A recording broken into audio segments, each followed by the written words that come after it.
Uh-oh.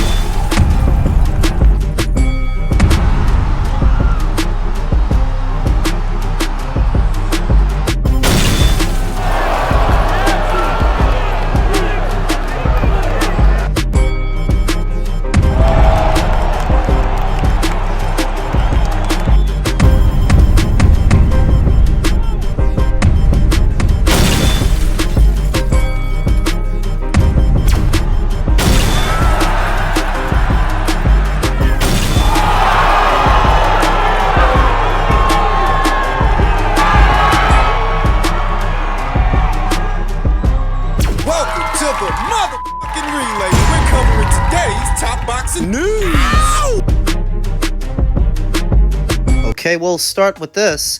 Turki El El Sheikh is planning a huge fight card, another big one, for November. And the fights that he has in mind: Ennis versus Virgil Ortiz, Martin Bakole versus Moses Itauma, William Zepeda versus Cruz, Mbilli versus Lester Martinez. What do I think? I like it. I like every single one of these fights, but I don't know how realistic some of them are. Let's start with the smallest guys, from the smallest to the heaviest.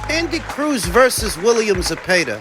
An excellent fight of unbeaten fighters while they are unbeaten, but don't forget, Willie is about to fight Shakur. And what if Shakur Stevenson beats him? What then? Will Turki still want to use William for this show? The fight. Not thinking too far ahead. William Zepeda would be a dangerous fight for Cruz. He absolutely would be, because William is more experienced in the paid ranks with more fights, more rounds in the bank than Andy. So let's have this conversation on the premise that William and Andy are fighting next. Let's say they made that fight, and that would a next fight for the both of them. William Zepeda poses the same threat to Cruz that Rodriguez posed this weekend to Galal Yafai. There's a common theme there, how sometimes great amateurs don't always make great professionals, that you can be a great fighter for 3 rounds in the amateurs, but in the pros, there are 6-rounders, 8-rounders, 10 and 12-rounders. And will you be able to hold your shape as the fight progresses? By now, everybody knows what William Zepeda is all about: barreling forward, throwing punches and bunches, and putting the other guy under a lot of pressure, whereas Andy is more finesse than ferocity. He's not big on power either. He landed a lot of right hands on that last guy that he fought. It took a lot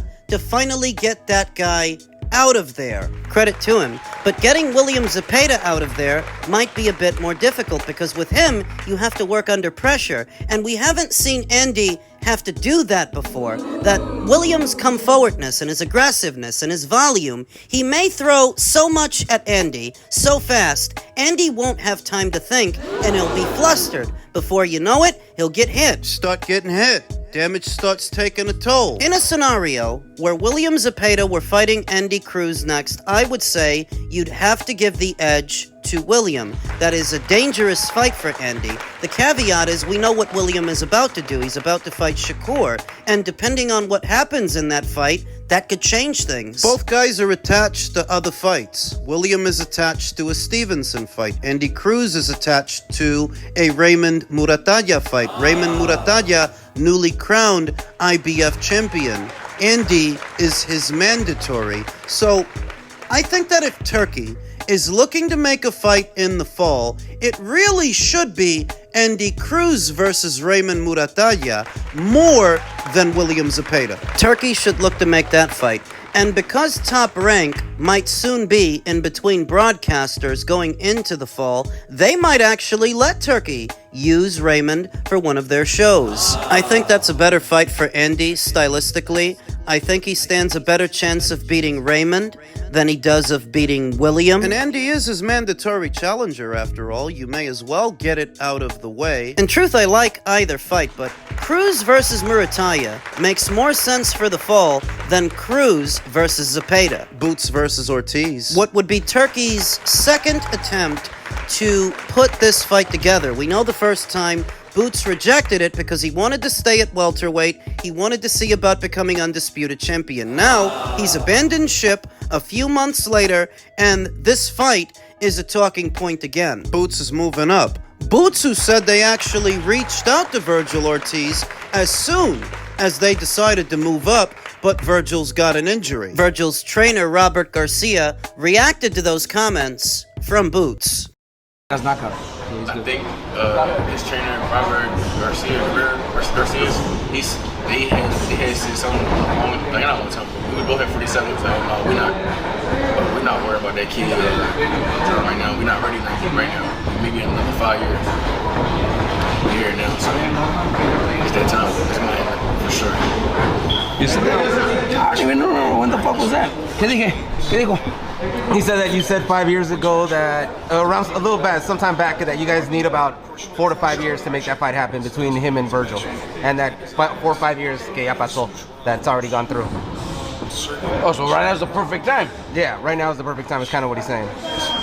Look, I'll tell you right now, because this is for sure. Yesterday, I was told by very fucking, ¿cómo se llama eso? Como like a real Reliable sources? 100% that now that he's moving up, right away they invited him for the fight against Virgil for September, and he said he needs 2 tune-up fights at 54 before he fights Virgil. So he's bullshitting. Rob, it's not the only one saying that Boots is full of shit. Virgil's father, Virgil Ortiz Sr., said, "No one has reached out for August. Every promoter knows Virgil wouldn't be ready till September or October because they all talk to each other. We would have been happy to accept the fight again. We are told they would like 2 tune-ups first. Eddie trying too hard to sell a fight that's already sold." If you notice, I'm not saying anything negative or bashing, so I have no reason to lie. Hopefully it gets done. Virgil has been wanting this fight for a long time. It's a good fight. That's all Virgil asks, is to be in good fights. So Virgil would not be ready for August. But this latest news suggests the fight between them would go down in November. Oh, that's perfect. Do I believe that Virgil Ortiz will be Jaron Ennis' first fight in the junior middleweight division? I'm not convinced. I'm not sold. One of the main reasons why is that there is now a rift between Turki El Sheikh and Oscar De La Hoya, and I would sooner expect Oscar to loan out Virgil to a Jake Paul show than a Turki El Sheikh show. Who wins the fight? That depends on when it happens. If it happened right now, if it were next, you could give a slight edge to Virgil Ortiz because he's been at junior middleweight longer and he's fought some really good fighters there. He's fought Sergey Boachuk there. He's fought Israel Madrimov there, which is more than we can say for Boots. Stylistically, Boots has the edge, but experience favors Virgil Ortiz. Huh? What kind of fighters make Boots look good? What kind of guys does he look his best with?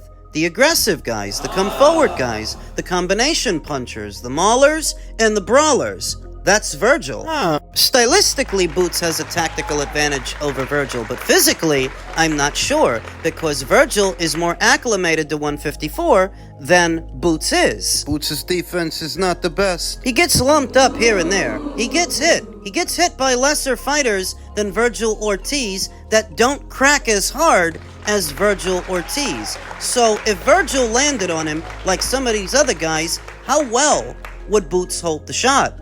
That's a wild card. The sooner it happens, the more it favors Virgil. But if Boots is given a chance to acclimate and amass experience at this weight, it will tip the scales, because stylistically, he does have the edge. Aggressive fighters play right into Boots' hands, and Virgil is an aggressive fighter. What about the he said, she said? I don't really got time for that shit. I don't got the patience, I don't have the interest.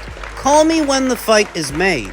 And being honest, I don't expect it to be made by November. It's wishful thinking. See a lot of problems. I don't know that Boots' people really want Virgil to be his first fight at 154. That's what they say, but they say a lot of things. At the same time, I don't know that Virgil's promoter would even allow him to fight Boots on this show. Oscar De La Hoya seems to be distancing himself from Turkey and what he's been doing. I don't know that this fight happens in November. On that kind of time, I don't know.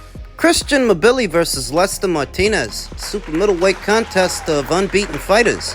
Christian actually has a fight coming up this Friday, and Lester has a fight coming up sometime after that on Pro Box. It's a little bit too soon to tell with this one. Lester Martinez has been looking good, fight by fight. He's trained by Brian McIntyre, same guy who trains Terrence Crawford. He's not as proven as Christian yet, though. Christian has been in there with a hard puncher in Carlos Gangara, a seasoned veteran in Sergey Derevyanchenko, all of which is more than we can say for young Lester. Though at the same time, I think Lester shows more wrinkles. There are more layers to his game than what you get from Christian. Christian is a pressure guy. What you see is what you get. He's going to fight everybody the same way. He's going to come forward, throw a gajillion punches. You know, I've seen some good things from Lester Martinez. Bit of movement, bit of head movement, counters. He's got power. It's a really good fight. I don't know if it happens, because Christian Mbilli is rated pretty high via the World Boxing Council. High enough that him and his team are thinking to themselves, we may get a Canelo Alvarez fight. We're his mandatory. Now, I'm sure that Turkey would pay Christian well to box on that show in November, but perhaps not as well as what a Canelo Alvarez fight pays. So if they've got that on the brain, they're gonna roll the dice with Lester? By now, you must be picking up on the pattern.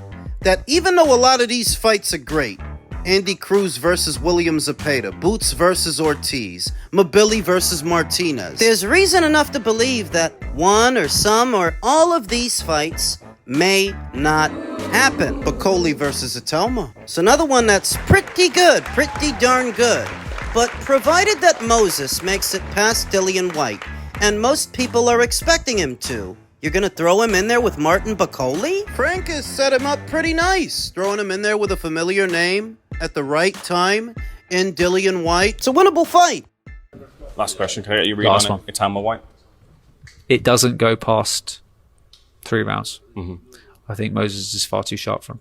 Far too sharp for Dillian Whyte. I think a lot of people would agree, but Martin Bakole is a different kettle of fish. Even if he didn't look spectacular, even if he didn't look his best with F.A. Ajagba in his last outing, he had moments. There were moments where he came close to knocking out F.A. Ajagba, who was more experienced then than Moses Itauma is now. Even if Moses has a higher ceiling and better raw ingredients, he's not the finished product yet. So Martin Bakole isn't every inch the bogeyman that he was initially made out to be. For a greenhorn like Moses, he is still dangerous. And remember that these are heavyweights. He doesn't have to hit him but once. I'm not expecting Frank Warren to make the mistake that Top Rank made with Jared Anderson. With Moses Itauma, no. Moses doesn't need that fight. Not yet.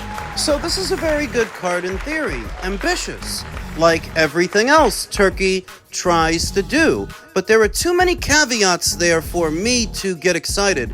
Too much that could go wrong. Too much that could prevent a lot of these fights from happening. I have to see it to believe it. Yeah, and wait for them titles to fragment and box. I am the waiting. winner. I am waiting for that.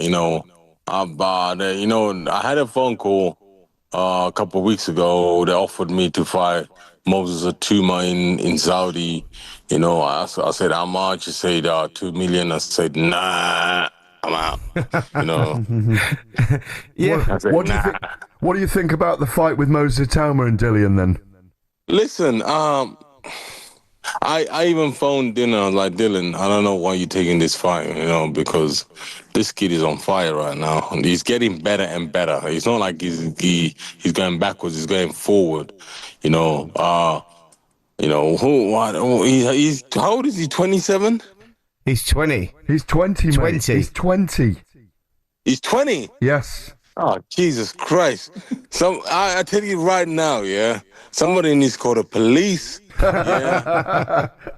And get someone arrested for attempted murder whoever made that fight happen, because that is not the right fight for Dylan right now.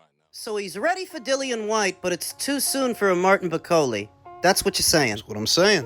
Dillian Whyte has a lot more miles on the odometer than Martin Bakole, even though he's been in there with better fighters and has more high-profile wins than Martin Bakole. He's getting up there in age. He's got experience, but there is such a thing as too much experience. He's got about 3 losses, and every single one was a knockout loss. He got knocked out by AJ. He got knocked out by Povetkin. Knocked out by Fury, and each one of those knockout losses, they take years off of you. That's what they do. They take years off of you. And those are just the fights that he lost. What about the fights that he won? You think those fights don't take years off of you too? You think all the damage he sustained in the Parker fight or the Rivas fight is automatically reversed because he won? The damage he sustained in the 2 Derek Chisora fights. Did you see the first one? That was a barn burner. That was a slobber knocker, and Dillian got hit a lot.